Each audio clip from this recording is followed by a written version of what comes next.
Moving on to number 5, though, I have Havenhurst, and I caught this on Netflix, and it seemed rather interesting because it revolves around the relatives of H.H. Holmes. For those who don't know who he was known as America's very first serial killer. Sounds like a good idea for a horror movie, am I right? Well, it's not the worst I've seen this year, but it's still pretty bad. Perhaps the biggest part with this film is just how safe it plays it. Holmes was known for creating a hotel with many different trapdoors and secret passageways that would lead to the deaths of his victims. This film just has different secret passageways with a killer that lurks the hallways. There's just nothing creative here, and it all just feels so blah. And that is exactly the reason why it's so high on my list. H.H. Holmes is such an interesting topic to revolve a horror movie around, and they just completely did nothing with it. And honestly, that's pretty much all I can say about Havenhurst. To me, sometimes squandering potential on a genius idea can be worse than just outright failing at it. And this film just wasted a great opportunity. And with that, we're on to the final 4, and these are films I just hated. And I'm kicking this all off with Geostorm. This film was just stupid. There is seriously no other word that sums up this film better. It is a ridiculous disaster movie.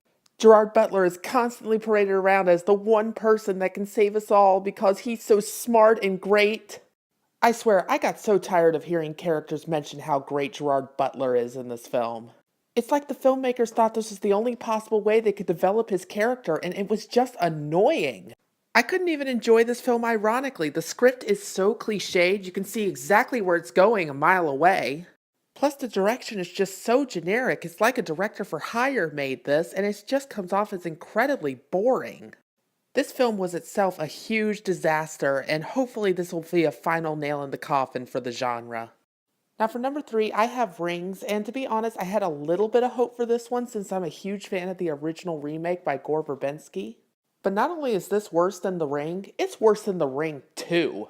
One thing I love about the original Ring, and that I appreciate The Ring 2 tried to emulate, was its use of color. Dark blues and grays would be used to emulate video static to establish a sense of dread that matched the cursed videotape. And it was really creepy. Rings, however, goes for a very safe style that is used in so many horror movies nowadays.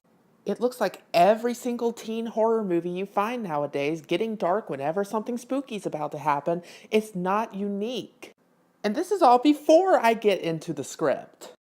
I could honestly talk about the plot holes not just in this script, but for the lore of The Ring in general that this film has all day long. But since I still have 2 entries to go, I'm just going to go ahead and lay it out there that this movie is a mess and it's incredibly boring. If you're a fan of the first Ring film, just skip this one. And now we're chalking up another sequel to the list with Resident Evil: The Final Chapter. Now I'm just going to go ahead and throw it out there that I have a strong guilty pleasure for the Resident Evil series. The only one that I didn't like before this one was the 5th film. So what's wrong with this film? I think the better question would be, what's right with this film? For starters, the editing is some of the worst I have ever seen in a movie. It constantly cuts whenever somebody throws a punch. It's nearly impossible to see what's going on. Then we have the script that basically retcons everything that the series has built up to. So much has been changed to the continuity that it's hard to really understand what was the point of watching the series to begin with. And then there's the ending. For a film called The Final Chapter, it certainly didn't have a problem leaving itself open for a sequel. Resident Evil: The Final Chapter is a horribly directed, poorly edited, terribly written, nonsensical mess. And yet, even with that, there was one film this year that was so bad, it is easily my number 1 pick. The Bye Bye Man isn't just the worst film I have seen all year, it is one of the worst films I have ever seen in my life. For starters, this little supernatural creature, the Bye Bye Man, is never actually explained.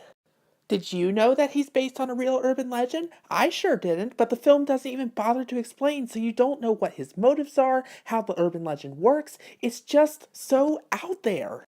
The performances that accompany this film are terrible. Everyone is bad, with the exception of Doug Jones playing the Bye Bye Man, but he's only on screen for like 15 minutes.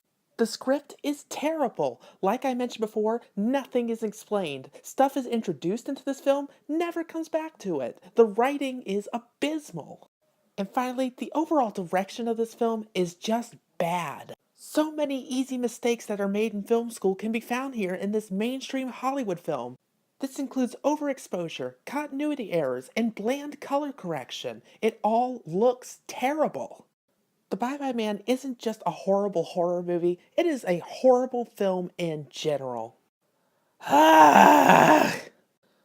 Okay. I feel a lot better now. So let me know what you thought of my list down in the comments. Let me know what you thought was the worst film of 2017. I'm really curious to know your thoughts. So anyway, until next time, I'll see you all soon.